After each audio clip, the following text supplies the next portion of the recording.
Okay, there we are. I just had a couple of minor technical difficulties. No problem. I don't know what happened. My camera just went off. So I had to just refresh. It's okay. No problem. Yeah. I had to send some emails, so it's fine. Okay. Hello, everybody. Welcome back to my channel. Maddie's here. And remember, I don't have a niche. I have opinions. So for today's writing stream, I am streaming with fellow writer Maya. And I want to say your last name, but I know I'm going to butcher it. So out of respect, I'm just going to say Maya. So you mind introducing yourself? Sure. Yeah. My name is Maya. My last name is Ameyaw. So it's just like and then like the month May, and then like pain, like ow. That's how you say it. I was going to say Ameya. That's why I was like, no, don't let me say it. That's it. That's basically it. You're good. Don't worry. I have like this very intense fear of pronouncing people's names wrong, and it usually results in me saying their name wrong. So yeah, I'm totally understand. But yeah. So I'm a YA writer.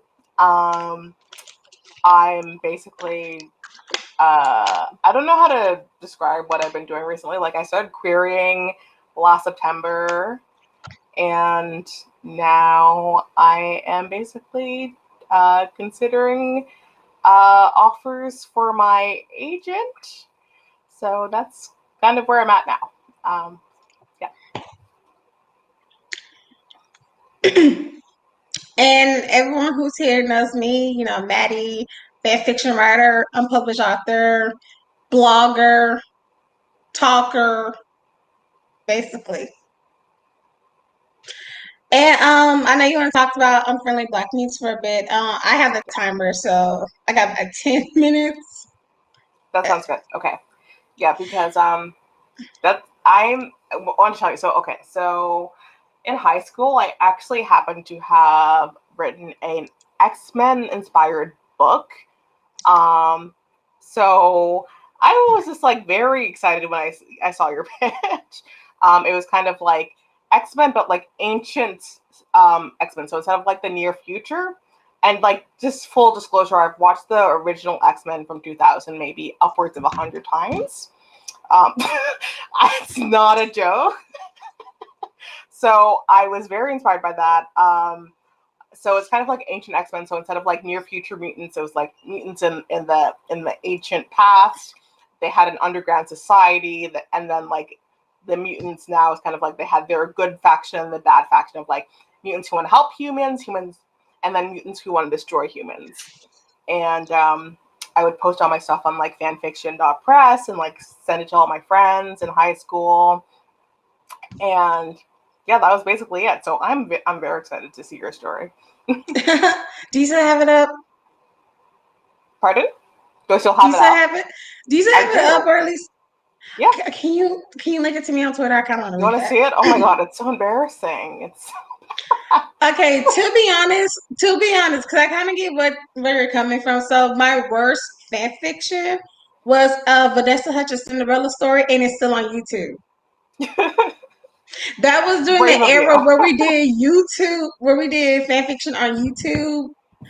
That was that 2008 High School Musical Yeah. Zanessa versus Ashley era. I still have it up on my old page. Well, like I can send it to you. Like it's shitty, but I don't know why you would want to see it. But like if you, I don't know. Okay, you know what? I'm just gonna go ahead and get it, sis. I would never dog fellow writers, you know that. But when I go on Wattpad, see a 1K story, a story has 1K reads, but you go into it and the formatting is this person, this dialogue, this person, this dialogue. And it's like really crappy. I used to write like that too, so I can't really knock it, but it's like it is hard on the eyes to read. And then the dialogue is crappy. Done. Actually, one person wrote, it was the scene was supposed to be she comes in and shoots him in the chest, but the person had the shooter said, "Oh my, you see," and then pow, pow, pow. Yeah, So it's I like, get what you're saying. Yeah. yeah. It's yeah, like when I was writing the story, like I had no idea what the writing industry was like. It was kind of like, this is just for fun. Like I've been writing since I was like a small child. And that's kind of like, I was like, okay, like every week I was like, okay, I'm gonna write a new chapter and then send it off to my friends and family. But kind of like in terms of like my writing style, like it was basically just like I'm very dialogue heavy, and then for plot and world building, I was just like, I don't know what's happening. We'll figure it out in terms of world building, and that's kind of what messed me up, because I was like halfway through the second book, and I was like, well, my main character and her love interest are now dating, and I don't have any other ideas besides that. I understand, and I understand that's kind of what used to why I see now. That's why I had issues sticking with ideas. It's like they were nice ideas, and then I was actually world building. Why? I didn't know it was called world building. I just know I was making like rules and stakes and stuff that fits into their little sector. But even actually one of the ones I'm working on, the Rose of Wakanda one I did about a couple of weeks back, one of the stakes that's gonna mess them up that kind of gets in their way is that there's a law that a woman cannot be queen, cannot marry a royal unless they have council permission. That's something I made up to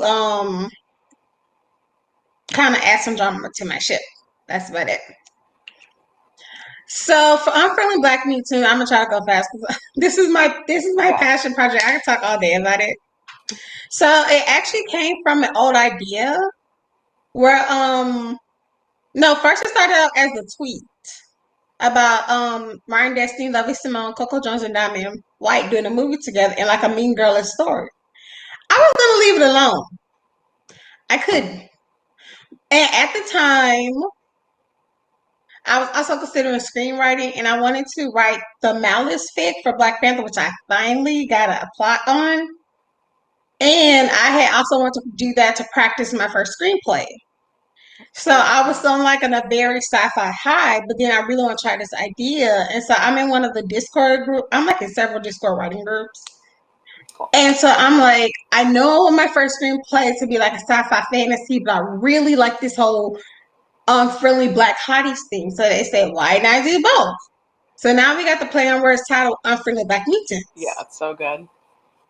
And as far as the ideas, I actually stole some of my ideas from an old book, an old story I wanted to write, but I thought it was too violent. So I was like, nah, I just rather not keep this. But I still had some of the papers I made and some of the notes I made.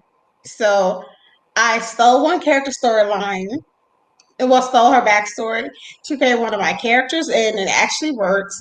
And then I created more characters, and now we have what is Unfriendly Black Mutants.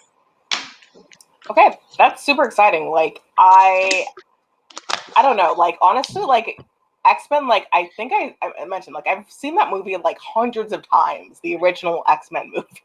It's not a joke. No, I would get my yeah, I would get my no, hair I'm gonna let you braided. finish. Yeah.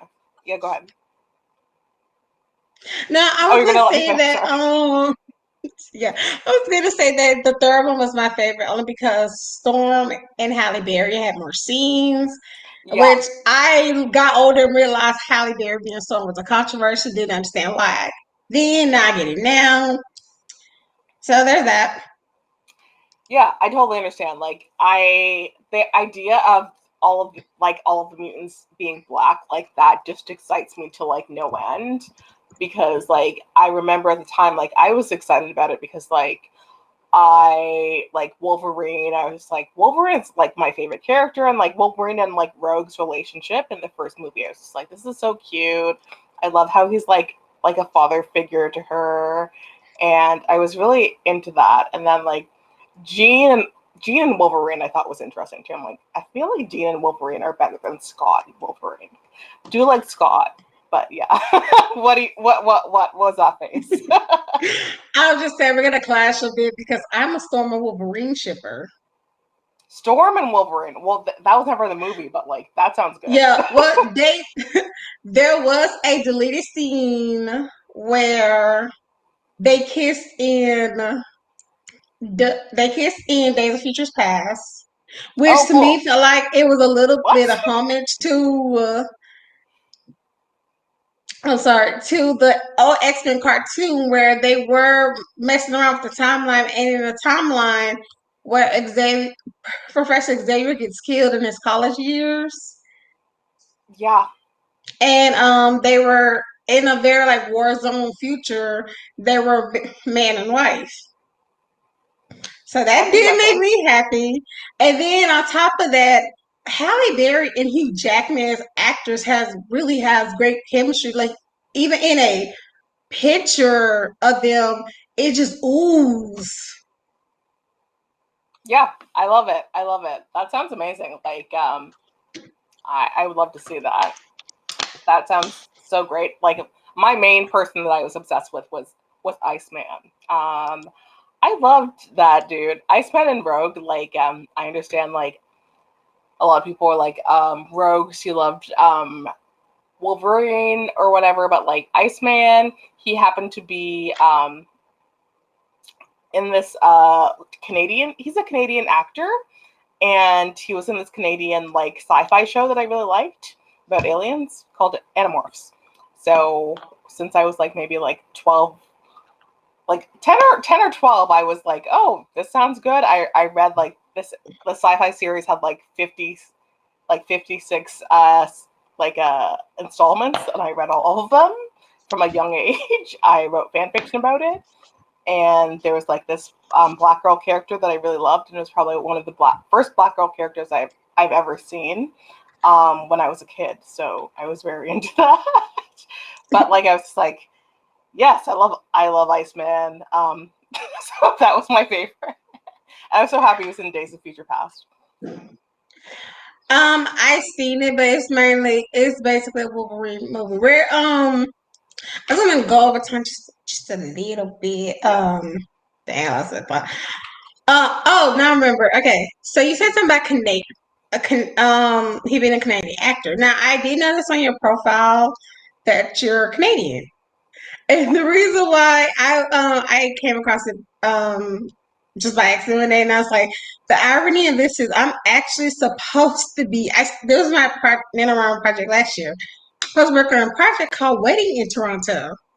I saw that on your channel. I was like, wait, what wedding in Toronto? That sounds cool. So just a small little background about that. It's part of a series I had wanted to start. Which, by the way, I actually learned that this is not even book one.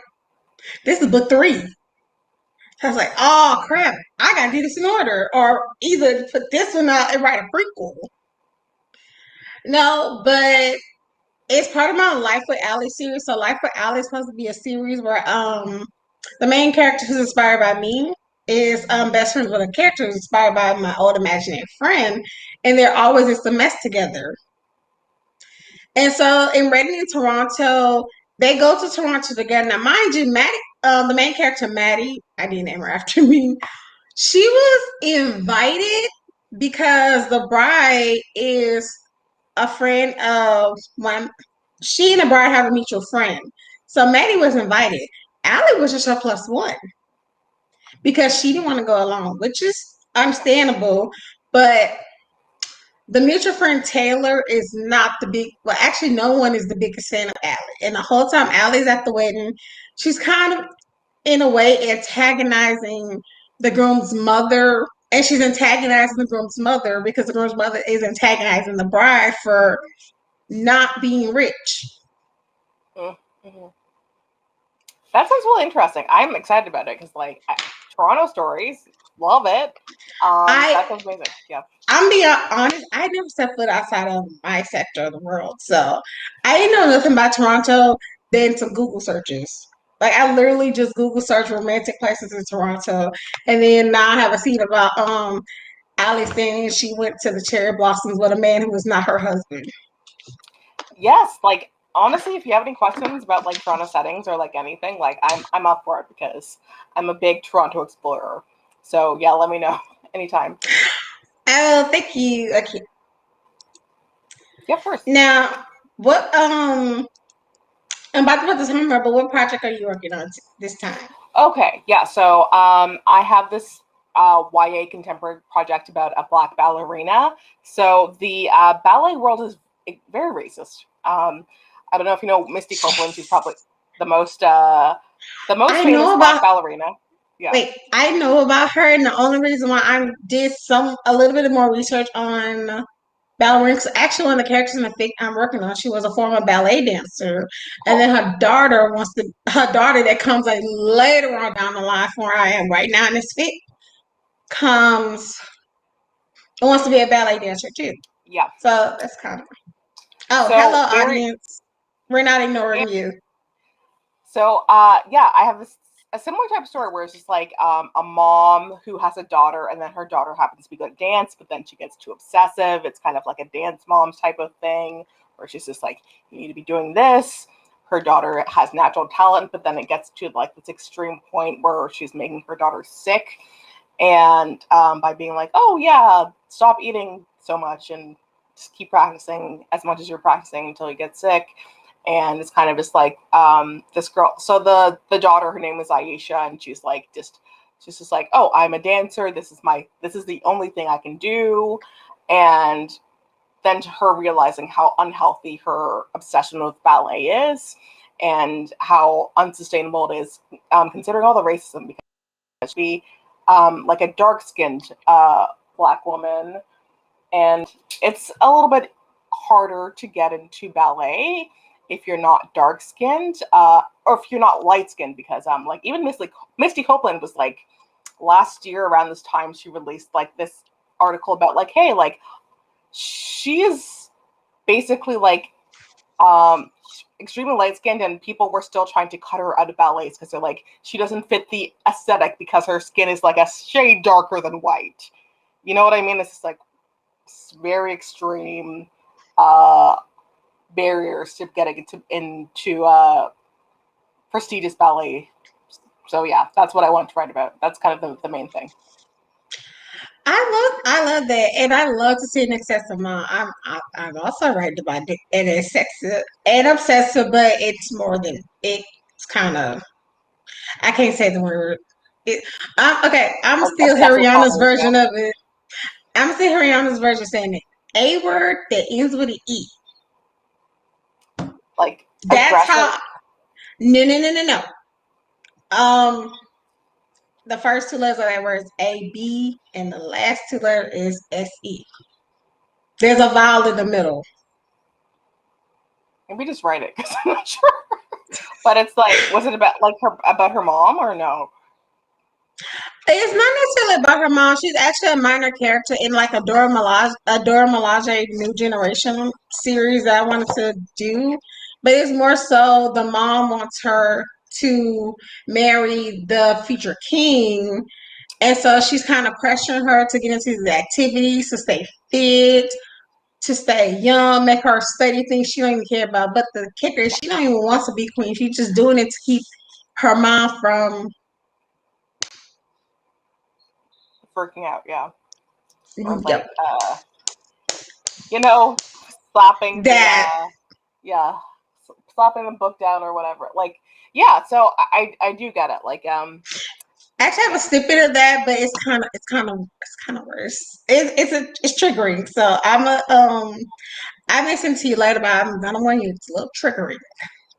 Yeah, like honestly, like I have a lot of triggering stuff in my books. Like it's like there's like mental health stuff because my main character is like she has like dissociation because of all the stuff that happened to her. So basically she'll just have periods where she like just blacks out and doesn't know what's happening with her. And her love interest has really intense anxiety, and then her best friend has really bad addiction issues. Like he just drinks a ton, and then he's like, "I'm fine." And she's like, "I don't know what to do because like you're obviously not fine." So yeah, I I love to see it. I'm such an angst person. Like it's so weird. I love writing it. I love reading it. Like it's so weird. It feels something in me. It breaks my heart, but it's like yeah, I love the heartbreak. I'm addicted to the yeah. pain. I was super inspired by like Courtney Summers, who is like this Canadian author. She wrote Sadie, This book about like this girl and her sister went missing, and that's probably her most popular book. But she wrote this book called Cracked Up to Be, where it's kind of like this girl who has like really intense like addiction issues, and she's only in like her senior year of high school. And I kind of was just like, wow, this is like one of the most real books I've seen. And I was like probably 16 or 17 when I read it. And so I was just really inspired by like, and yeah, even before that, I was like writing the darkest things. I was like a very emo child listening to MCR. So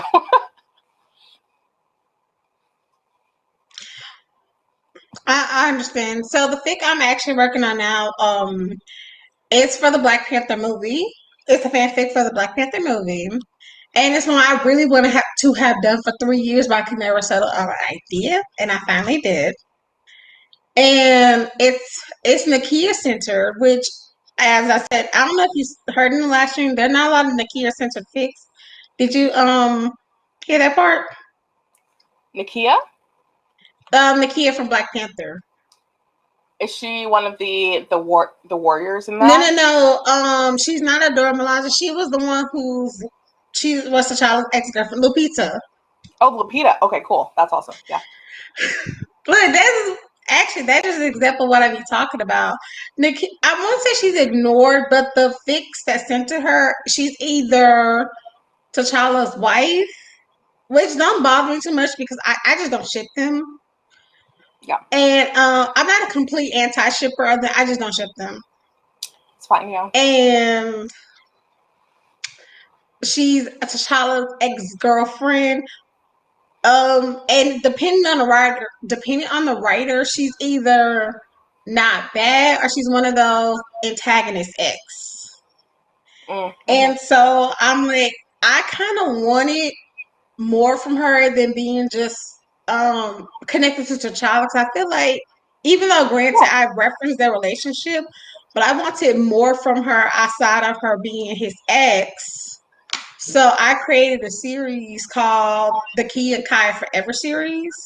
And it's a series surrounded by Nakia and a little sister I created for her called Kaya, Cool. who is played by Livy Simone because I'm Yeah. obsessed. Yeah. Love is great. And it's basically like Nakia practically raised her because when Kai was 9 and Nakia was like 18, their mom died. So Nakia kind of took on the parental role in her life. And then they were like best friends, that's her confidant.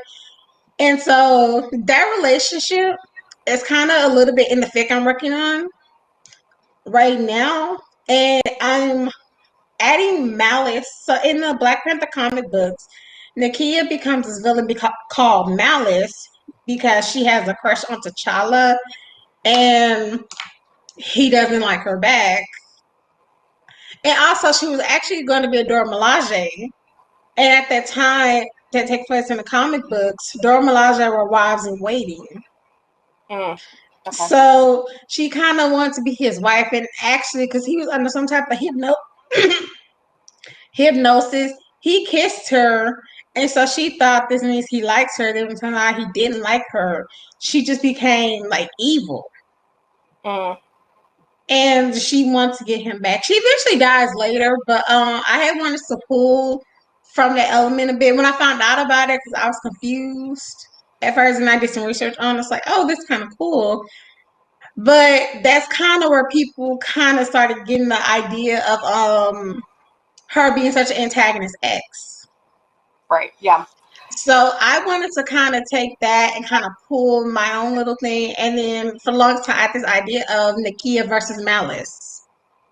And now the title is now just Malice. And that was because at one point I was gonna put Kaya in the forefront. But it's a little bit of both. Kaya is kinda in the forefront, but then Nakia also gets her kind of spotlight. It's well she disappears in the second act, but there's a reason for that. Okay. Yeah, that Because sounds amazing. Yeah, that's really exciting. I honestly like. I've always loved Lupita's character and in Black Panther, so I'm interested. That sounds amazing. I love to read that. But yeah, okay, Yeah, so I just posted the character thing on Wattpad. So awesome. Yeah, please send that along to me if you like. Yeah, just email that to me if you want. So I would love to see that. of course. Okay, cool.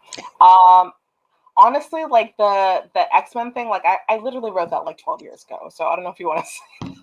My current stuff is a lot better. So I can send you the first chapter of what I'm Yes, just writing now. yeah. You send me both. I really want to see this X Men one. Okay. Look. I don't mind so I'm trying to be careful about that word. Look, because I know we think about earlier stages of writing as garbage. I don't want to see earlier stage of writing. My issue is when you choose not to get better, and some people choose not to Yeah. get better. And actually, I'm gonna tell the one short thing that I should get into these first. Someone on Tumblr, they for the BBC show, I found them. They wrote fanfic. I looked at it and I couldn't even get through it. So I went to them and said, "It's like, hey, it's nice, but could you like space out the paragraphs a bit? It's kind of hard on the eyes to read." They said they don't like that. It's literally one of those things where you got a big old block of text. Yeah. This is like they said that they don't like doing that. Like, how you not like pressing that enter button? Yeah. I feel like a lot of people have very nitpicky things that are just like very unique to them. Like even though I've been querying, it's kind of just like one agent will be like, "This is amazing," and another agent will be like, "This is awful." Like it's so individualized, and like agents will just send you this thing like of just like in the publishing industry is such a subjective business, and it's like they all of them will write that the publishing industry is such a subjective business. I'm just like, this is your stupid bullshit line that I'm so over with, but it's true. It's like everyone has their unique perspective, Yeah, and that. some people, yeah. So I'm sorry, I didn't mean to cut you off. no, that was it. Yeah. I was actually gonna say that's really why I'm more considering self-publishing. It's a lot of work. I really admire people who go into self-publishing because it's like it's basically your entire hype team. You're your publicist, you're your agent, you're everything. Like you're your publisher. It's a lot of work. Yeah, I do that. I am like that, and I'm just I mean, I get it's hard work, and I don't actually mind the hard work, especially when it's something I really want. And that's kind of why I'm trying to garner the support for it now because I'm really hoping this is something people will read, and when it's time for it to be out, people will actually want to buy it. Right? Yeah. But I just really want to create to retain creator rights because I don't want to. But by that, I'm just saying I don't want to be in a situation to tailor it to a white audience. I don't mind having a white audience, but I don't want to tailor it to them because the point of this is basically like I'm not saying it's about race. It's more so about power dynamic. Like my main character is used to a power dynamic, and when the protagonists are pushing against that dynamic, it she's pushing back, and it's really because her faction has held on to the power for years, and then you get these four nobodies just come in, these four factionless nobodies just come in and try to change that dynamic. I don't like that. That's the best way I can say it. No, yeah, I do get it. Like, there's in publishing is fundamentally racist. The publishing industry because it's kind of like it's this fantasy job for a lot of people, and it's kind of like people are thinking, I'm gonna go to New York and become like a an agent, and the only people who could afford to do that are rich white women, basically, for the majority of time. So it's kind of just like working with that, where like a lot of people in the publishing industry had just had no relation to like what actual black people went through, and that's why they were just like, oh, police brutality, like that seems to be selling, let's kind of go with that, and no other stories, you know what I mean? Like there's a lot of sci-fi stories, there's a lot of contemporary stories that have nothing to do with police brutality or the justice system, and I feel like people are finally getting that since what happened like a year ago, and it's like the publishing industry is doing a big shift right now. I feel like that's been part of how I've been getting more attention because of that. And I feel like your story is going to get that type of attention if you do decide to pursue traditional publishing. And I do have some, I feel like I have some advice for you if you do decide to go that route with querying, because I feel like a Yeah, lot of people will be interested. yeah. I don't want to knock the idea of traditional publishing. I'm really, really adamant, just like creator rights not tailored to white readers. That's the only thing Yeah, I'm adamant about, because my target audience is literally young black girls. This is something they want, and it's something I want to do for them. yeah, there's a lot of young black girls who are looking at these traditional publishers like, step it up. You know what I mean? And I feel like publishers are just getting that. They're just like, well, we have white readers. It's like, no, you don't. You have black readers. Cater to them. They want to see that. That will make you money. And I feel like there have been people recently who've been doing that. Like the first person who I saw who inspired me to traditionally publish was Tomi Adeyemi, the author of Children of Blood and Bone.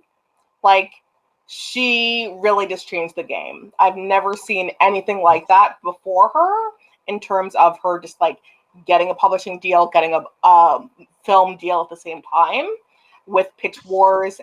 That's how I first got into Pitch Wars and pitching online, and it really Oh, the inspired me. Pit Mag. Yeah, I all of actually that found out stuff. about that in the weird way. The Pit Mag. Coming up in like So, 4 days. Yeah, it's worth it to pursue, because like people oh are my tired gosh, of it the was. white Oh stories. my Even god, it white is. people are tired of the white I stories. forgot. I Honestly, like, forgot Pit Mag was soon. I was hoping yeah, to no, finish I'm, something by if you then. need any help, I'm ready. Like, let me know, because like I've been talking to a lot of people, and a lot of people are just like, I'm just like a white young girl, and I'm tired of these white stories. We want to see the black stories. Like, they're just like, it's just been like such an extreme of just like, we don't show any black people until like people are just like, we literally, like, even black people want to see the black stories. Even white people are just like, we're tired of the white stories. We want to see something different. You know what I mean? So there is like a big market right now. Oh my gosh, they're tired of seeing themselves. I'm surprised. Yeah, Maybe it's exactly. just Isn't that maybe fucked up? it's just not. Maybe it's not the white people I keep coming across. Like it's gotten so bad. Like even iCarly, the girl who just got a job on there, she got comments, and then this is legit my reaction. I was on the phone with my friend about it. It's like, oh my gosh, she's sending her racist comments. First reaction is like, wait, and then after a second, it's like, wait a minute, they do this all the time. What am I mad for? It's Yeah. like I No, can't everyone's even be tired of it. mad. Like, no, I've seen a couple of white people, like white teenagers, just be like, I'm kind of sick of all these white girl stories. Like, what is this? Like, anything else, please. Like, honestly. So that's why I think it's a good time to go into traditional publishing if you're a black author or an author of color. Okay, I will consider that. And I did. I was. I can't say all of my white characters are me. I just say I only got the four main antagonists, and then the girl's mom. I don't even have white characters. Like, it's like, No, we're but done with you. I was saying they're there for a point. Yeah, they're there for a Because point. I get it. Yeah. it's kind of like the Mean Girls theme. Because I was going with the Mean Girls thing. It's kind of like popular girls, losing their power. So Hmm. I was going with that, and then I'm using Caucasian girls as a metaphor. They're literally just there for a metaphor. No, I have them in there, but it's like they're extras. It's kind of like reverse thing where it's just like, if you're watching any other TV show, you'd only see a black person as an extra. It's like that's what I've done to white people in my fiction. It's just like Yeah, but they're there for a second. They exist, but bye. Like but we're done. yeah, here's the weirdest thing though, and this probably because I keep choosing blackface queens for some reason. But it's like I only have like really so far one Asian character because one of the white girls has a crush on him, and I just couldn't imagine having a crush on a black guy. But for some reason, I can imagine her having a crush on the Asian or white guy. Well, And I was torn between Asian. because it will kind of go into the it will kind of play into the stereotype, but they're just more that than that smart agent. They're actually a person. Well, later on they found out that they were catalysts for they were like not an actual person, so to speak. But I still want to create this character with like some depth and just being the smart Asian. Yeah. And that's Well, I kind of don't know if you what saw my character profile for like my main character's best friend. He is Korean, and it's basically he goes against all this Asian stereotypes. It's kind of like he's smart, but it's like he's just like he's the party boy. He's basically the Ferris Bueller of his school. This Korean boy, where he that gets yeah. So that's I like reversing all of that stuff because like I know people like that. That's the people I went to high school with. Like there were really popular kids who like there were Asian guys in my school who were just like the heartthrobs at my school. So that's what I just kind of was going with. I have a smart blonde, and the brunette is Sort of what? the brunette. I would say she's the dumb one. It's just like her attention is more of like being I call her the IG model because that's Right, literally yeah. what she's in. Look, she be in class like this. We're not paying attention to you because we're taking selfies for Right. the meta version of the gram. I'm eventually putting this story. Yeah, no, like that's that's hilarious. Like I don't know. Like I don't want to put stereotypes of like, oh, we have this like I feel like all my characters who are white happen to be rude, but I'm just like maybe they were just rude. I don't know what to say. Yeah, Like mine is rude. Mine are just rude because of power dynamics. And the only stereotype I am concerned about, and is literally the evil redhead. And it's literally because one of my characters, in lack of a better phrase, she's literally just my token redhead. But fair enough. because Yeah. because she's with the bad girl, she's with them because she's the muscle Yeah. and she's a pyrokinetic. But in some weird way, it's like that kind of makes you think of like literally all the stuff comes to me and I don't think about it, so I actually think about it. So it kind of reminds me of the situation when a lot of gingers be on Twitter. And I know how gingers have their own form of oppression. And it's kind of like when they be on Twitter mad because people are getting cast in like none who are not ginger getting cast in ginger roles.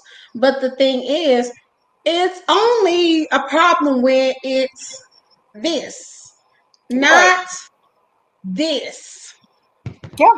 Exactly. It's just like people like gingers get discriminated against. I'm just like, I don't know if that's offensive to people who have red hair. I feel like they don't care. But it's just like that's not comparable to being a black person who gets discriminated against being having red hair. I'm sorry, it is not. Um, Yeah, it's a different thing. It's kind of like thinking about the fact that like if someone who is like has red hair and it's like maybe this guy doesn't like me because I have red hair and like that's sad. But then it's just kind of like if you're a black girl and it's like maybe this person doesn't like me because I'm black. It's like it's not like that sad. It's like oh you're being dehumanized. Like it's a really different thing.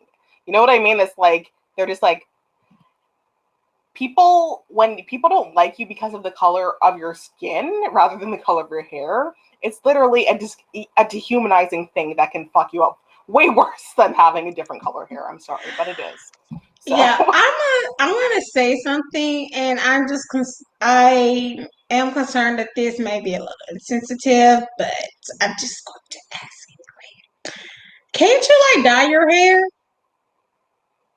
true enough, I don't know. I you just thought about that. can. You can I'm get like they're contacts saying, too. Yeah, it's a quite different thing, and like it's like people can bleach your skin, but like that's also like this huge thing of like self hatred, that is like $1 billion industry, not just even within the black community, but like Asian communities. It's this huge multi-million um thing that's kind of like wow, like people really just don't like people because of the color of skin. It's like for me, it's just like I'm just like, huh, because like I have older black sisters and I'm just like, they're beautiful. aspire to be like them. So I've always just appreciated Black women and Black men. I'm just like gorgeous. And but it's like when people don't see that and they're just like, oh, it's like having darker skin. It like means you're ugly. It's like it's a mind blowing because it's just like you accept people with different colored hair colors and eye colors, but it's like skin color. Holy shit, it's a different app. Like you know what I mean? I'm just like, what?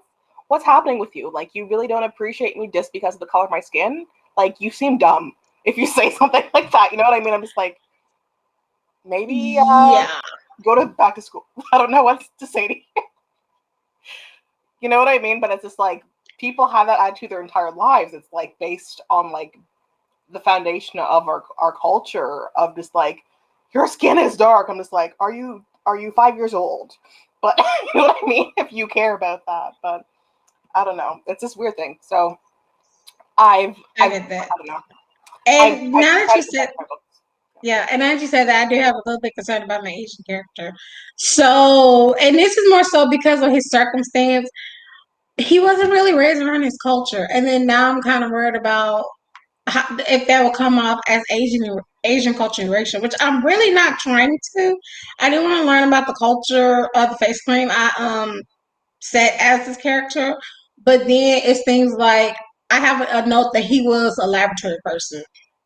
He was experimented on. So it's either I may have to switch his storyline with another character, which I could do that because I switch storylines with characters to make things work. So originally his storyline, he was a laboratory created person. And so because like he don't know much about his culture and because he's literally raised in a laboratory. And so I do have a little bit of something about that. However, the other person now makes for sure storylines. He was raised but he was kidnapped and was experimented on. And he has had no contact with his parents since his kidnapping because he can't really find them because the name they changed his name. Like he was taken at an age where he couldn't really remember. Not correct. Like I'm literally just this is the kind of stuff that just pops into my head while I'm actually drafting or creating other characters. Cool. Yeah, that sounds really interesting. It's just like, and you can always get sensitivity readers like, um, even if you're doing self-publishing, getting sensitivity readers, I feel like is very important. So yeah, I feel like that's a valid thing. So you don't have to worry about it too much. You can kind of see what people from that culture say about that perspective. So that's great. Awesome. Okay. Okay, so you ready to start the sprints? Or Yeah, let's are go ahead. we got some more stuff we want to talk about? We already like it turned into way too long. But Yeah, yeah, I was we're really already interested an to hour talk about it. in. So. Okay, so 45 minutes. Okay, yeah, let's go. Okay. I'm setting the timer now. Oh, by the way, like I might not talk during that time just because like I Oh, can't really that's listen to fine. it. Oh, that's fine. I get quiet when I start typing too. Like even on my screen via of words just like going, I don't say a word. And then I be switching tabs and I be like, oh yeah, I'm sorry.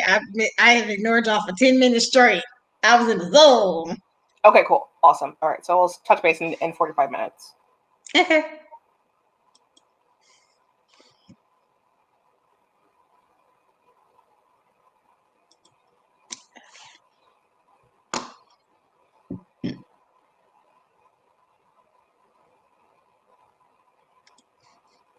But Dante Medina, her debut was, I don't know if it was this year or last year, but it's called The Truth Project.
Okay, time is up.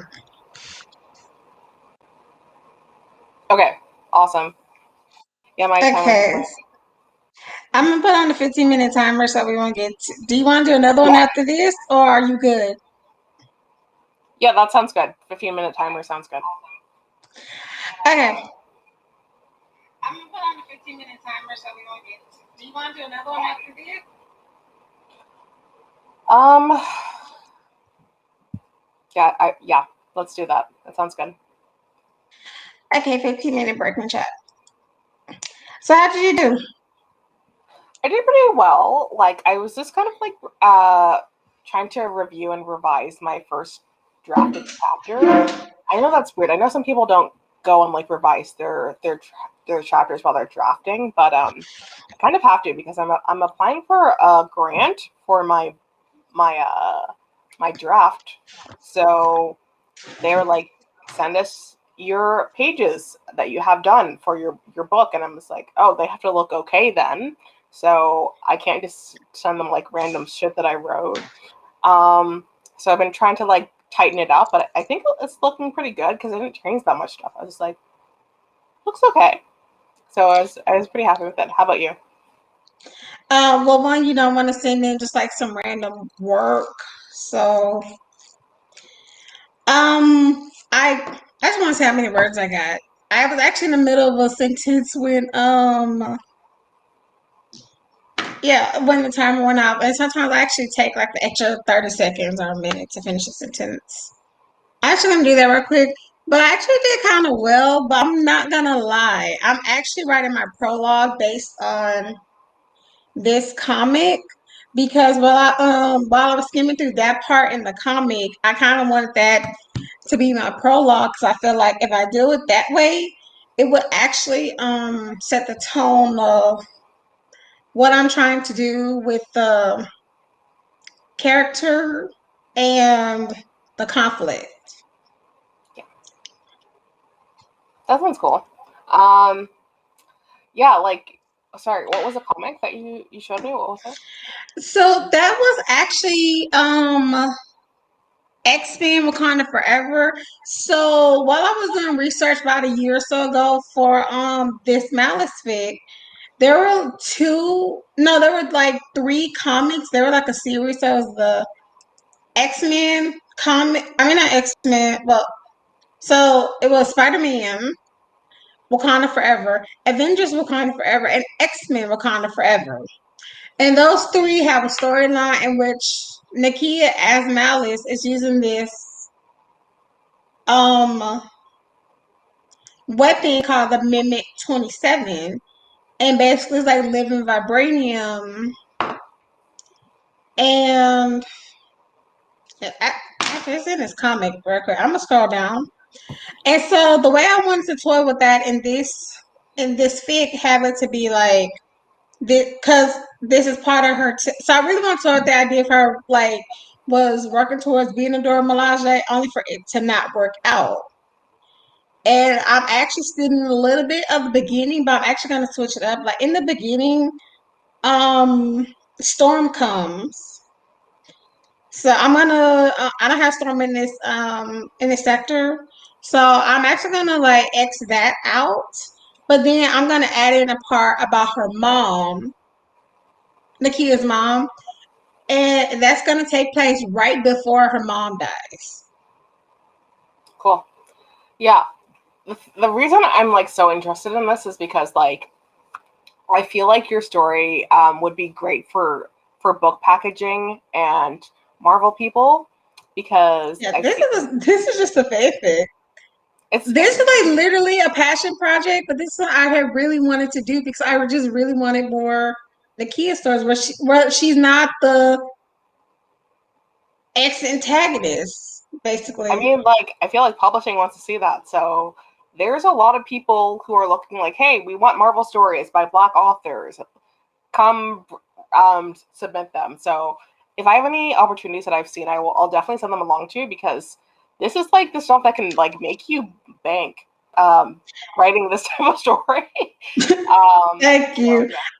I was actually going to toy with this idea, turn it into a screenplay, but like not within the Marvel universe. I had wanted to, but once I finish it, I really want to spend more time on world building so that I can actually like create my own little world similar. It may not even be with like even African nation. It could be just like one big old unapologetically black nation, and it kind of have similar things. But of course, the character, I like a different character actually.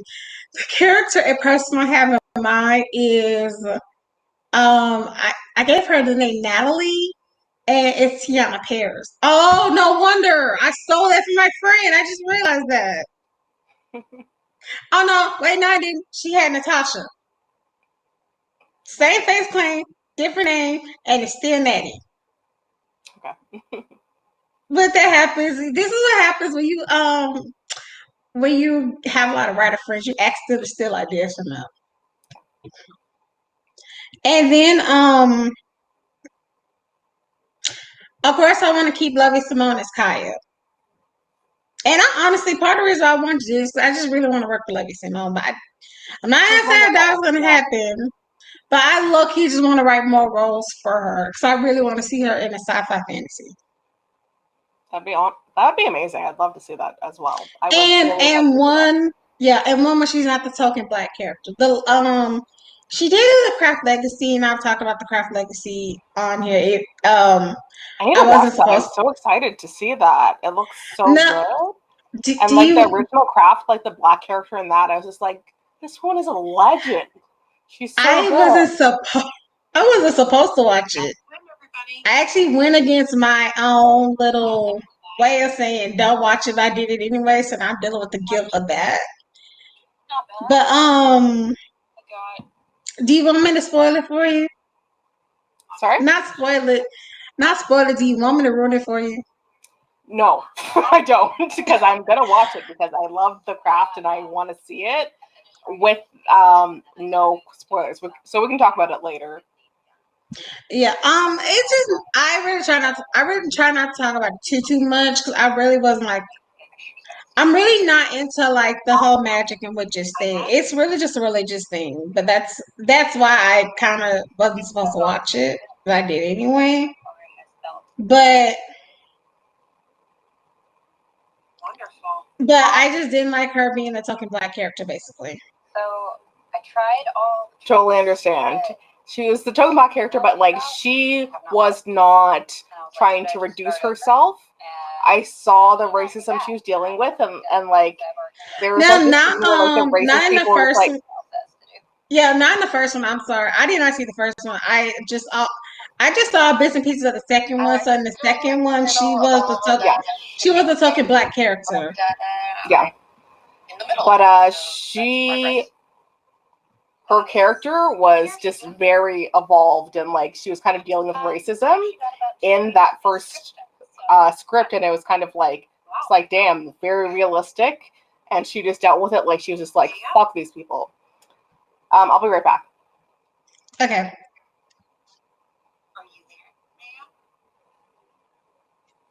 I'm here.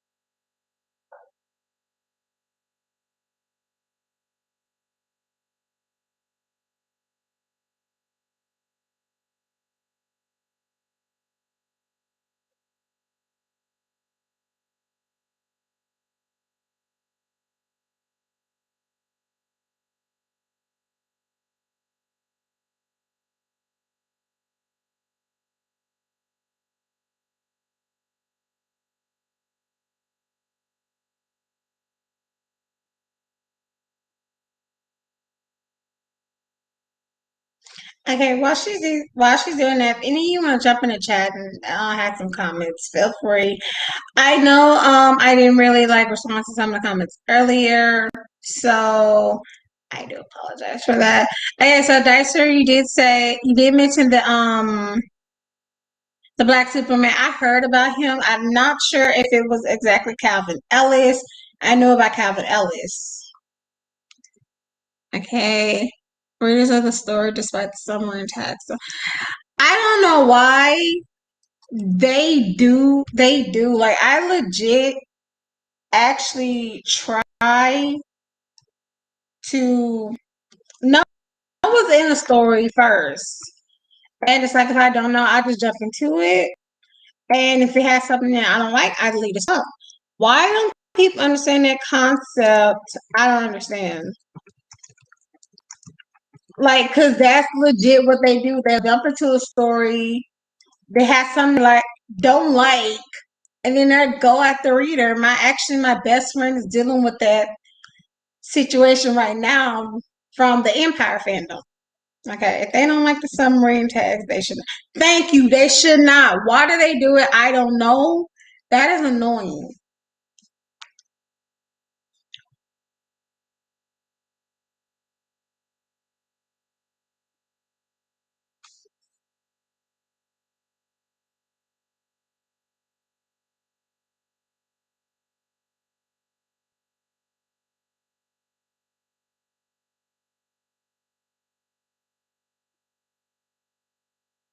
Oh yeah.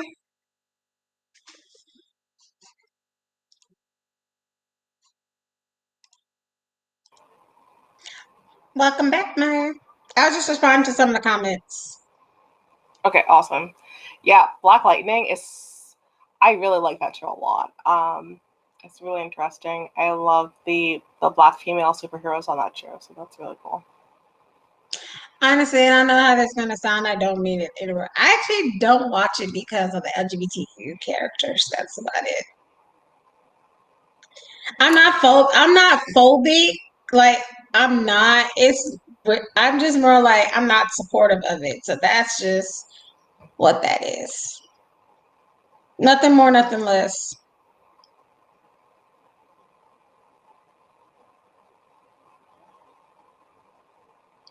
But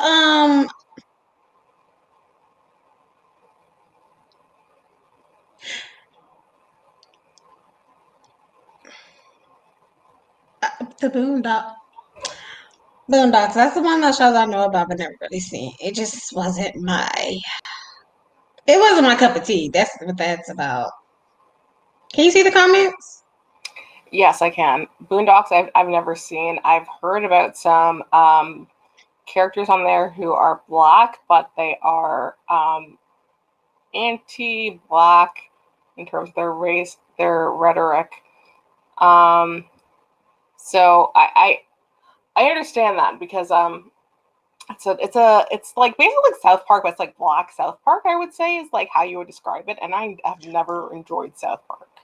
That explains Um, so much. I didn't enjoy South Park. I uh-uh, saw bits and pieces of it because back when the computer was still new, yeah, back when the computer was still new and the internet was still new, and we had dial up, you couldn't be on the internet talking fun at the same time. yeah. So my grandfather had internet. He used to put me on this website called I don't know what the website was called, but I would watch South Park clips. So I thought South Park was a family friendly show. So I actually watched it, and I was No, like, no. not at all. Like I grew up where like my mom would not let me watch The Simpsons. So South Park, she would have literally fainted and died hearing of the existence of South Park. Besides The Simpsons, you know what I mean, or Family Guy.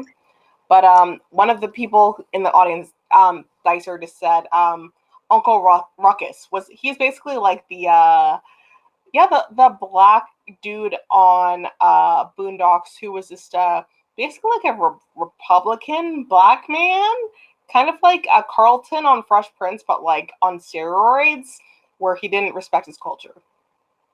So that's basically it. Yeah. Yeah, I kind of used to kind of sort of be like that, but I don't. I did pull back a bit as I got older and I got more educated.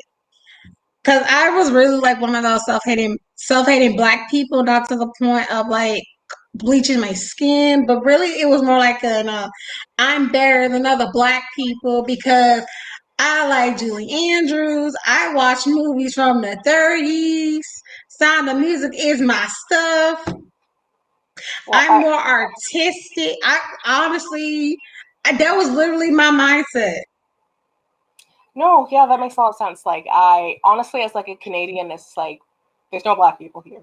You know what I mean? Like, I didn't have any choice of just like, what are you gonna be ingesting as a person, and you live in Canada. So yeah, Sound of Music definitely was my jam. And I didn't really see a lot of other people like me, so it was kind of like assimilate or die. That's all the choices that we had.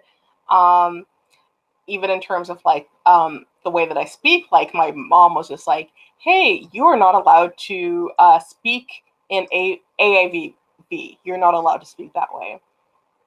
So that's why I don't. It's just like you are going to speak how everyone else speaks in Canada. That's kind of it. So I don't even know how to speak in AAVB, to be perfectly honest. I bet Yeah, it's similar situation. Like I'm kind of close with you now. I'm kind of close with you now because I'm on live.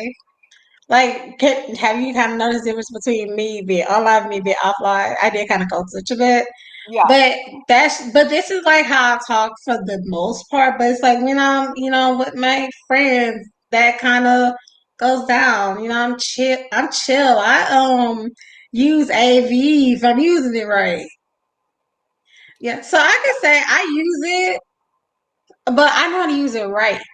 But it just sounds odd when I try to use it because I really have in lack of a better phrase, a white girl voice. I feel like you don't have a white girl voice. You have a genuine voice compared to me. Like I'm just like you have a genuine voice. I really do not like my voice. Like that's half the I reason mean, it's not a why. white girl like my voice is just like wow. I Well, I don't know. honestly, that's the reason why I don't want to edit because I do not want to hear my voice. But I'm really trying to get out that. It's just really because I had bronchitis as a child, so that made my voice very raspy. It's But not somehow that I raspy. think every other people with raspy voices have cute voices like Lindsay Lohan. Yeah, like I've always loved like Emma Stone's voice, and that's how I kind of embraced my voice because I do have a little bit of a deeper voice. So that's kind of how it's like, oh yeah, Emma Stone has a deeper voice because I just thought I was like, oh, I just sound like a man. That's fine, I guess. But I'm have kind of accepted my voice. Like I'm okay with it. But yeah, it's really difficult to find your way as a black woman because people are always just like, there's no right way to be a black woman. People will be like, oh, you're using too much African American vernacular, or you're not using enough, and then you sound too white. So there's like too much or too white, and it's like, where am I supposed to exist on the spectrum that other people find acceptable? And it's just like, I don't have to. It's just kind of do what you feel comfortable with. But it's a hard thing to navigate for sure. Yeah, just be yourself. One thing real quick. Thanks for mentioning the show called Static Shock. I know that's a cartoon, so I may actually watch that. I may actually have that one on my watch list, which is probably be more lighter than Ruby, which I am still grieving Pyramicos. I'm still not over that. Thank you, Dicer. In I'm other gonna words, I am so mad at him right now. I'm gonna look it up because I don't know that much about superhero stuff. Like I have a nephew. He's 16. He's obsessed with everything Marvel, everything DC, and he's always telling me about stuff. Like when I was watching WandaVision, I'm just like, you have to tell me the background of WandaVision right now because I don't know anything that's going on with WandaVision Yeah, and like Winter Soldier and the not Falcon, all that stuff. yeah, not gonna lie, I did not actually watch them other stuff. I may in my spare time. The only first phase stuff I had seen was just Age of Ultron. And I only watched it because at a time I was like had no internet because I had to kick my roommate out. I was like paying all the bills. And so internet was a luxury I had to give up. So I was at the library borrowing DVDs a lot.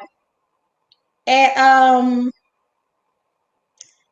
Age of Ultron was one of those DVDs, and I was starting my Chris Evans, Steve Rogers crush phase. So I ended up watching Age of Ultron.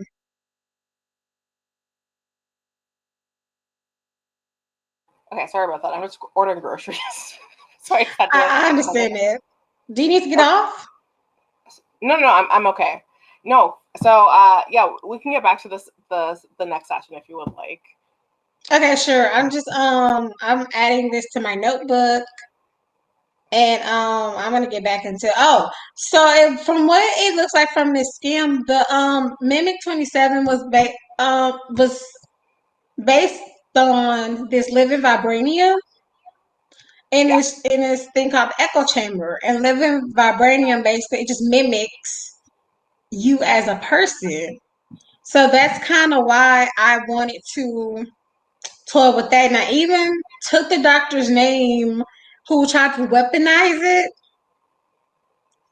who tried to weaponize it. And I took the name, put that in my fic. But in this fic, this is where the character Sidra, who I was talking about the last time, comes from. So I made Sidra his daughter, and she kind of weaponizes it to take revenge on Nakia's family. Hmm. But then it gets out of control because that's how yeah. It gets out of control because basically that's when Malice is like, let's take over Wakanda. And that's kind of how we got to get into the third act. What I'm trying to understand is what does she gain from taking over Wakanda? But everybody said, oh yeah, you got the right not to figure that out.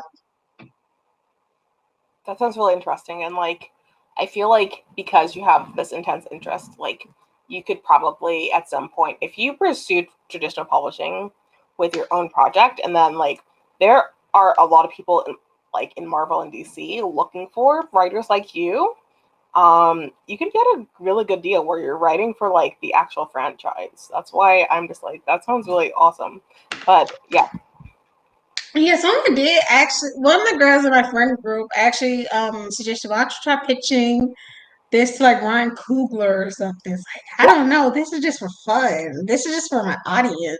no, yeah, no, like there's you should pitch it to like Disney publishers and stuff like that. So like you already have your original like Unfriendly Black Mutants book, and like once you go with that, and then you're just like, hey, I have these ideas for the exact Marvel series that have are already taking place, especially with like Lupita's younger sister type of thing. Like they'd be into that. Yeah, Like well, that's really marketable. She's an original character, so that's the only thing I'm concerned about. No, that's the type of thing they're looking for, because it's like you have the original characters from Marvel, and then you have added this person onto it who could be marketable for people who are younger.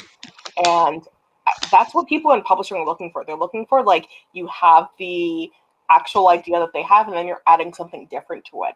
So yeah, I'm definitely I have this idea that I might be working with like Rick Riordan, who does like Percy Jackson stuff, because they're looking to do like young adult stuff. So if I ever get connected with them, I will let you know, because they'd Thank, be interested.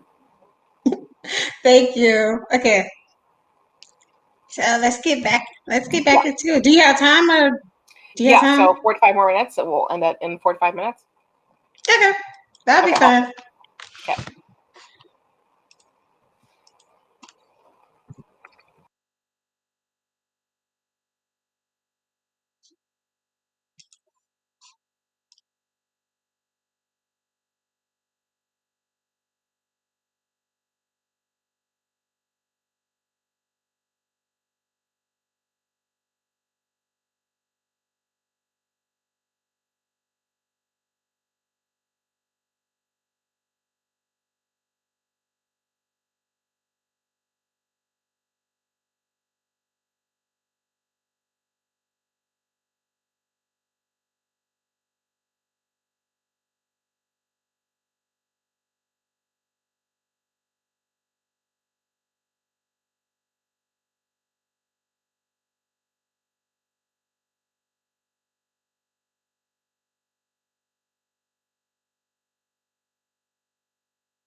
Okay, time is up.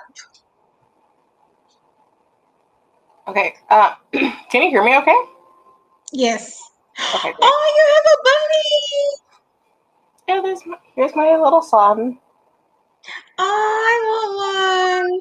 Yeah, we have pet 2 minute pet appearances on this channel all the time, unprompted. Aw. Yeah, mine doesn't want his attention today, but I get to give a little bunny attention. I'm a big animal lover. Yeah, he's 5 years old. Okay, so how did you do? I'm doing okay. Like I'm still just kind of working on my outline. I'm trying to see what stuff I want to get into my main character's personality. So I've just been working on my personality outline. How about you? I'm actually almost done with the prologue. Awesome. That's really good. Now, here's the thing, and I have to ask you because I want to know how do you do this? Do you like try to edit like right after you finish it, or do you like try to sit on it for a bit?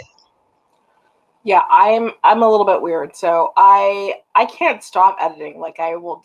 People are like, I'm going to take a break and like not look at this for a little bit. I will tell myself that, but then look at it like the next like an hour later. I can't stop looking at my stuff. It's ever. So it's really hard for me. But like, if you're the type of person who you can schedule, like, I'm going to have this time where I look at it, this next time where I look at it, that's great because you need some separation, and it's really hard for me to get that because like I can't take a break.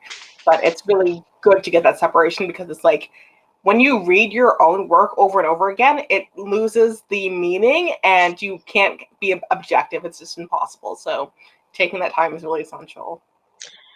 Okay, I want to do that. I want to do that. I really try to give. Honestly, I did take a break from one of my blog posts. I have yet to go back to it Yeah. because I got hyperfixated. So ADHD is part of the problem. I got hyperfixated on something else, but if I can finish my prologue today, I'm going to finish editing the blog post I was supposed to be a month ago. Yeah, I honestly I have the same type of issue. Like I'm just like I'm gonna do this, but like let me work on this other thing, and then I forget about what I was supposed to be working on. It's really bad. Yeah. Yeah, I actually try to let it sit, and because this is my mentality, when I just finish it off and I want to read it, my editing brain isn't fully there. It's like I have a correction brain while I'm writing, but not enough to stop me. My Yeah. editing brain isn't fully there because I'm not looking for mistakes. I'm reading for enjoyment, Yeah. and I'm missing the mistakes. Exactly. Yeah. But I'm also in an entitled headset, like, oh my gosh, this is the best thing ever. And so Yeah. I'm That's not looking for definitely the true. mistakes. I'm reading for enjoyment. That's what I So do too. And I'm just like, yeah, that's kind of why I would rather let it sit for about a week. yeah, that makes sense. Like I do the same thing. Where I'm just like, I will read something and I'll be like, oh well, this is just for fun, even though I know things I need to be changing. But I'm just like, no, thank you. I'm just gonna read this for fun.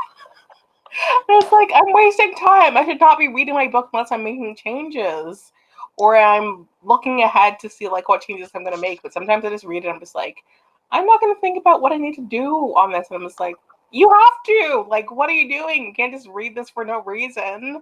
I've read my books upwards of 100 times. I can't just do it for no reason. You know what I mean? Even if I like it, there has to be a reason I'm rereading it, or else I'm just like, why is this happening? Mm. Okay, so here's the thing about me. I'm a little bit of a plantser. I'm trying to actually reform to plotting more, but Yeah. pantsing has always been my go-to. You know what pantsing, plotting, and planter is, right? Oh yeah, for sure.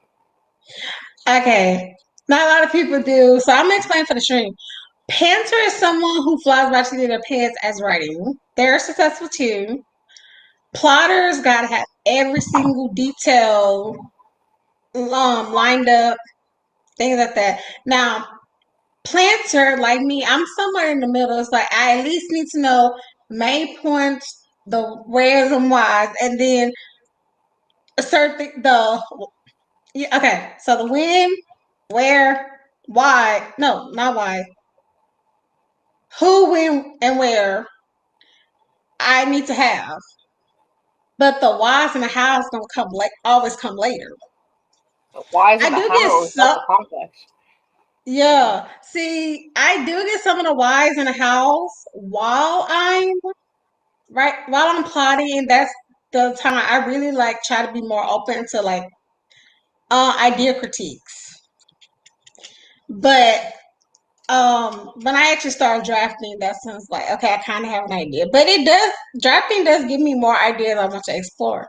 Like just doing the prologue, I actually got a idea for flashback scene, and I'm gonna go ahead and spoil it. I'm gonna spoil it somewhat because I have the premise of that scene, but it's more so when the kid is trying to tell the Dora General of that time. I named her Celia, and she was actually a character I was gonna create. Um, Face claim by living with you, but I gonna probably switch her out for somewhere else. And for the Dora, and this is like before I the Black Panther movie came out. Uh-huh. Um, So she's going to the Dora Journal and saying, "Hey, my mom just died. I'm not feeling up to being on a team right now. Can I try again next year?" And then that's when she tells her, "It's like, don't worry about it. You failed." So basically, she's not going to be a Dora. And then she basically tells her she thinks she'd be more suited in the War Dog program. And she does not mean that in like a condescending way. It's more so Nakia is not a team player, but she's Okay. a good fighter. So instead of just like saying no, why not try this instead? Yeah. And it's mainly because also, in a way, she kind of exposed her fears towards her enemy, which is herself. But she kind of don't get that aspect until later on. So like later on down the line in her life, and she's gonna kind of mention it to her sister, because I think her sister is dealing with the same thing. Because Kaya's like storyline, so to speak, is she's mind you, she's actually older than her face claim, but I think her face claim could pull it off if she were to actually play this character. So Kaya took a sabbatical after secondary school, took a year off to just chill, but then she started at the Wakanda University um to study pre-med because she wants to join this program called Search and Rescue, which is a medical program where they go help out with disasters and natural disasters, and you know they're basically some medical program. That's what she wanted to do. That was always her dream. So part of one of the requirements of being in that program is she would have to do an intern and residency at an American hospital to learn Western techniques, which is still like behind where Wakanda is. And it's more so because learning those techniques will help her in the field because she's not going to have that access to the Wakanda technology in the field. So she's going to have to learn how to think quick, fast, and her basically like EMTs. Right. So Yeah. that's why she needs to learn those techniques. And she's going to be in UCLA just to be closer to her sister, even her sister's in Oakland. Mm-hmm. And she's also going to be, while she's in there, she's going to be doing an internship. I actually did some research. You can do like a research internship while in medical school. So she's going to be doing that at Cedars. Cool. And so the only thing is, that's the plan. The only issue is she needs to have her citizenship paperwork filled out just so she'll be allowed to work in America. She's not trying to do that. Yeah. It's Mm-hmm. not that she like not trying to, she keeps procrastinating. So I think it may be a fear, she may be fearing change. Mm-hmm. So it's a little bit of that. And then also there's this guy in Wakanda she likes. Originally, I was gonna pair them up, but then I got a friend who got in my head, and so now that's not gonna happen. But this I think this storyline is more interesting. So she likes him and he only sees her as a friend, and he has a girlfriend. They're really not the best relationship. They do end up breaking up for good. Okay, they're one of those we break up every other week type of relationship. Yeah.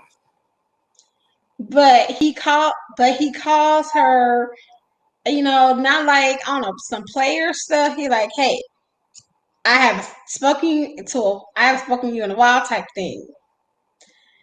And so they do break up. And so she kind of has a moment of, oh, now is my time. Now I can finally get with him. But by that time they fully broke up, she already started developing feelings for someone else, an American boy from West Philadelphia, Mhm. who is interning with Shuri for their summer. So she Sounds cool. has that little bit of a So she has that little bit of a conflict. Actually, the character I'm pairing her with was created by my best friend, and she let me use him. Hmm. That sounds So cool. that's a little bit of that. So I think in a way, Kaya does kind of get her own. Kaya does kind of have that same conflict of getting in your own way, because that was always the key is conflict. Okay. Yeah, that sounds really cool. I love how you have those different conflicts of like the unrequited person and then like the friend of the best friend that you like. I love all of those different like interactions. So that's really cool. Um Yeah, I love drama. yeah. Me too. I love the drama. That's really fun. Yeah, so honestly, I do want to see like if you want to send me your first chapter of Unfriendly Black Mutants, I would really like to see that. Just I'm email it to me a, anytime. I do have some snippets I can show you. Okay, yeah, I write in snippets, but that's why I'm really trying to get myself to plot so I can get work done. I feel like I can get more work done if I plot more. hmm, And I'm like, this project is so important to me, and I feel like if I don't do it right, I'm it's not gonna get the support. yeah. There's no right way to do it. It's just like whatever works for you to get the most work done. So if you're writing not from the beginning, that's and that works for you, that's great. And then you can go back and like fill in the stuff. Yeah, It's I think perfect. Yeah, it depends on what my Instagram followers say because I do polls on there. yeah. So my next stream, or maybe a stream after that, is going to be on plotting, and that's because I have the main plot points of Unfriendly Black Mutants, but I also want to get more into details. That's cool. So, like, I would love to interview you. As of this point, I mainly interview people who are traditionally published, but I would love to interview people who aren't published yet or are doing self publishing to get their perspectives. So, I'm really open to that. But yeah, and in the next few weeks, I'm going to be a little bit busy because I'm going to be choosing my agent. I'm going to be announcing my agent like next week. So, I don't even Yay! I crazy. am so excited for that.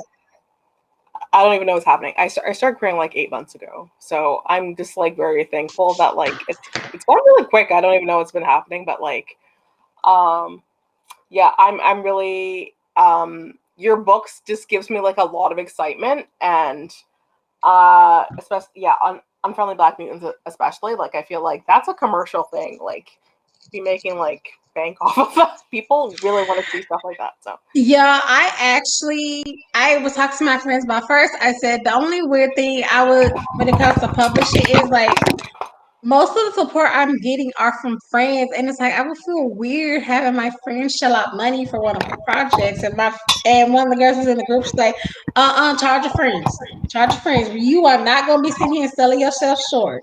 Get your coin. no, that your friends want to be able to support you for sure. And then it's like on Twitter, it's just like you just meet so many people, and it's pretty amazing. Like you said, like you weren't thinking about like PitMad. Like if you when you do your pitches, I will definitely be supporting you. I will be out there supporting you. I will I tell my feel weird about doing a pitch when I don't even have it done.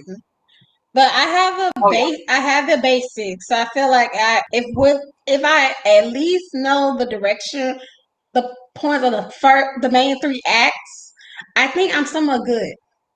Yeah, like when I did my first pit mat, I didn't have my book done. I needed a couple more weeks to get it done, and then I just when people like if you get agent likes, you don't have to submit to them like that day. You can just like wait until you're finished. Like they're not going to be like we don't accept it anymore. You can wait like months. You can just be like this is my idea, and then finish working on it, and then do whatever you want and submit it to them later.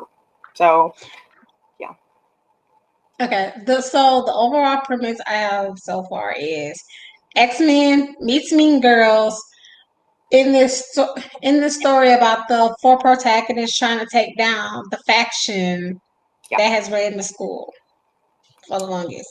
That sounds like it would be a very popular pitch in PitMad, to be perfectly honest. I would be happy to tell a lot of people about it. And then if you happen to get agent likes, you can just be like, okay, I will just keep this in mind for later while you're still working on your drafts. And Yeah. yeah, so. Even and I really try not to get it in my head about even Celeste O'Connor, I'm sorry. They're an act they're an act they're an actor in this movie called Stella in the Spades. And so I follow her there. Celeste is the Instagram Sala's friend, right? Paloma. Paloma, yes, yeah. So like I was trying to tell you before, like I read your entire post about Sela and the way you identified with Sela and how it like freaked you out and stuff like that. I actually talked to Tori Chapeau in person because I went to the premiere in Toronto when she was there, and I was trying to set up an interview with her for a while and trying to email her and get all that stuff set up. So I was just fascinated by your experience with that movie and um the agency I signed with, like I'm literally like I'm trying to contact her with stuff. So I'm gonna try and get in contact with her about and I feel like She's she would read it. definitely be interested in your type of stuff for sure. Yeah, she's read it. I actually I actually emailed her and I did it Okay, because, good. like, I don't know why. I just like, okay, this is a journal entry I wrote. You do not have to read it, but if you did, I'm glad you did. About a week or so later, she emailed me back saying she liked it. She said it was excellent film Amazing. writing Amazing. and that she was on a high from it. And it was and honestly, as much as I love Southern Space, I only seen it 3 times. I've And that's I've I've only seen it twice. Yeah. like I really thought it was one of those movies I was gonna wear out. I've only seen it 3 times. One when it premiered, two just because, and the third time was because of the anniversary. Yeah. But it gives me chills, and it kind of because it affects me so much mentally. It's like I can't watch it all the time. I have to legit be in the headspace, but I'm willing to accept it. Yeah. No, But that's great. I'm so I glad did you were able to connect with her. I'm so happy about that. Yeah. honestly, I said that was a push for me, so that I need to work on myself, and then not to mention I talked about this before, but I really don't want to mention the person name. But I'm gonna say it in private chat so you understand who I'm talking about. Yeah.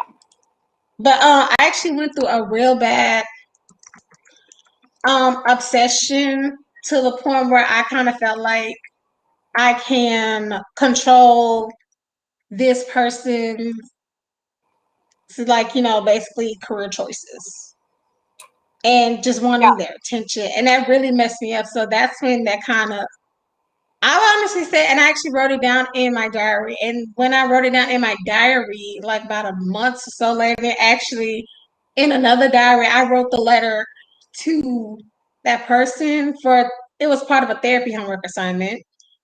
And it's like when I read the letter while I was writing the letter that I was writing to that person, that's when I'm like, well, dang, this is actually exposing my issues with myself. And That's really so yeah. that's one of the reasons why I say Stella was a catalyst for me wanting to work on myself as a person. And so as far as my obsession, my celebrity obsession, it has been lessening more. It has been lessening because I've been shifting the focus onto me, and that was kind of my goal. Is to not worry about what these celebrities are doing anymore. Start really focusing on myself and stop wanting to be on their page all the time and want to watch every live stream they do because it's like it's just not worth it. I get what you mean. Like, and I had a similar kind of thing with like this person who I'm gonna put in the chat, who's a TikToker, and I really imagine them being That my that name is familiar to me. she's this big TikToker, and I imagine her being my main character. I'm just like, yeah, she's Oh, I know very exactly who that is. I follow that person, and that was the same situation. That you yeah. I'm do just that. like, I need to stop trying to contact this person. I'm not gonna try and contact her on Twitter because like this is getting creepy. She never responds, so I'm just gonna stop. But like, I really picture her, and like, she has a dance background. I would love to work with her, but like, I'm just like, I'm gonna cool it. I'm just gonna see what happens. But like, with the person you described, they have this movie called Cher, on HBO. The person you're talking about. I seen it Yeah. once, and my person is in that movie. Yes, that's why I was gonna recommend it to you. And like, I absolutely love that movie. Like, and it has some similar themes to like what I'm working on. And I was just like, this is a great movie. Like, even okay, the main character in it, like, who is kind of dealing with like being sexually assaulted, but like she can't remember, and like she feels like it's her fault, and then dealing with immigrant parents and like all of that stuff. Like, I felt like it was just like very realistic to what's going on today. So I really love that, and like the person you're talking about, she was fantastic in it. So I really love that. So I do have to get going, but I'm really excited. So I'm writing like a Black ballerina book, and like I have this book here called "You, Me, and the End of the World." Oh my god, you can't see it. "You, Me, and the Okay, End of I the was World," trying. and Yes. it's this arc by this author named Brianna Bourne, and it's about like a ballerina and her love interest, and it's kind of like they wake up and everyone else is like gone in the entire world, and they're just trying to like, what happened? So I'm so excited to check this out, because it's like ballet book, but then it's also like apocalyptic type of thing. So I'm really Ooh. excited. Wait, is And that then the one? Is that one you wrote and published? no, this is this person that it was just like a contest I entered, and she was my Rev Pit person that I submitted to. You know Rev Pit? It's like these like mentorship contests. So she was like one of the Oh, mentors right, that I they entered do. with. So I was really excited about it. And then um this is my Toronto friend. If you get a chance to check out her channel, her name is Lizelle Sambury. I'm gonna write it in the chat because Wait, is it the magic one? yes. I follow her on Instagram and I had a couple conversations with her, but Oh, great. I messaged her because I wanted to know about scamming. Because Yeah, I think I've had some scammers try to call me. yeah. So like she's fantastic. She has lots of advice about traditional publishing, to be perfectly honest. And like she sent me this book because we happen to be like Toronto authors. And I'm gonna be interviewing her in a couple of weeks. I've interviewed a couple other Toronto authors too, so if you get a chance to check it out, I'm gonna try and I would love to interview you as well. So yeah, I will, and I have your YouTube and your Twitter page linked down yeah. below in the description. This is Thank live on you. both YouTube and Twitch. So for Twitch, it's not gonna stay too long, but for YouTube, it's I'm sorry. For YouTube, it's gonna be up there until I feel like taking it down. Awesome. That's really great. Like, I do love Twitch. I'm not on Twitch, but I do watch Twitch sometimes. So I'm glad you're able to stream simultaneously with that. But I'm really happy to have joined you today. I do have to get going, but Okay, I would love to do this again with you sometime. me too. Yeah, that'd be so fun. So yeah, definitely reach out if you're interested. And I really appreciate you having me on here today. This has been really fun. Okay, thank you. You have a nice day. Okay, I'll talk to you later, Maddie. Bye. Okay. And now I'm just gonna go through the chat and respond to some things. Okay. So, Dicer, if you're still here, you did have a question about writing sprints. What was your question?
Okay.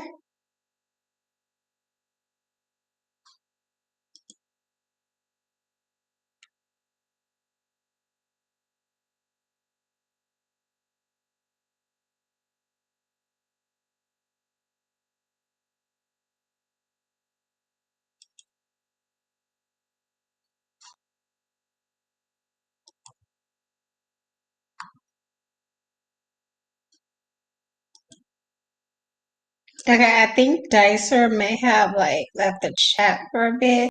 So I'm gonna go ahead and just get off the stream and thank you for all who came and watched. And thank you, Maya, for joining me today. And everyone have a good rest of your day, night, or wherever it is. And remember, I am Maddie. I don't have a niche, I have opinions. Thank you again. Bye.